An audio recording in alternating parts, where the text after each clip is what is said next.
লামটিং Hatibhanga road এলাকায় ভয়াবহ অগ্নিকাণ্ড। জানা গেছে আম্বর উপাধ্যায় নামের এক ব্যক্তির ধানের মিল, পেপার প্লেট কারখানা, গুদামঘর এবং কর্মচারীদের বসবাসের ঘরে হঠাৎ আগুন লাগে। এই অগ্নিকাণ্ডে বহু সোলার প্লেট, বৈদ্যুতিক সামগ্রী এবং ধান ভাঙার যন্ত্র সম্পূর্ণভাবে পুড়ে ছাই হয়ে যায়। পাশাপাশি দুঃখজনকভাবে একটি কুকুরও আগুনে প্রাণ হারায়।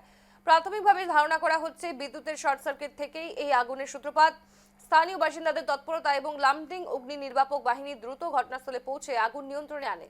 দেখতেই পাচ্ছেন সেই ছবি, সম্পূর্ণ পুড়ে ছারখার হয়ে গিয়েছে গোটা এলাকা, এবং যার জেরে কিন্তু রীতিমতো আতঙ্কিত সাধারণ মানুষ। শর্ট সার্কিট থেকে এই আগুনের সূত্রপাত ঘটেছে বলে জানা যাচ্ছে। লামডিং এর হাতিবাগান রোড এলাকায় এই ভয়াবহ অগ্নিকাণ্ডের জেরে চাঞ্চল্য সৃষ্টি হয়।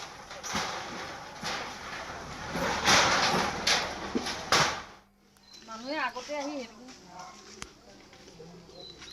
চিমেণ্ট আনি থোৱা হৈছিলে, চিমেণ্ট।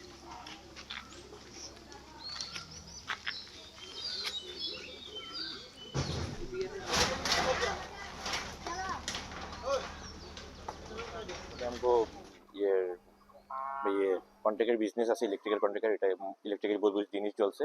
তারপরে ফ্যাক্টরি আসিল, পেপার প্লেটের এটা জ্বলছে।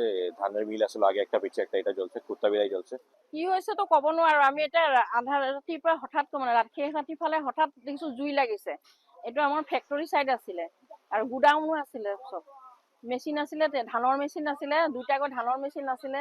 আমাৰ পেপাৰ প্লেটৰ ফেক্টৰীটো ইয়াতে আছিলে। আৰু আমাৰ চব ইলেক্ট্ৰিকৰ কাম কৰে, তেওঁৰ যিবিলাক কণ্ট্ৰেক্টৰ বস্তু, চলাৰ টলাৰ চব এইবিলাক ষ্টক আছিলে, গুডাউন আছিলে।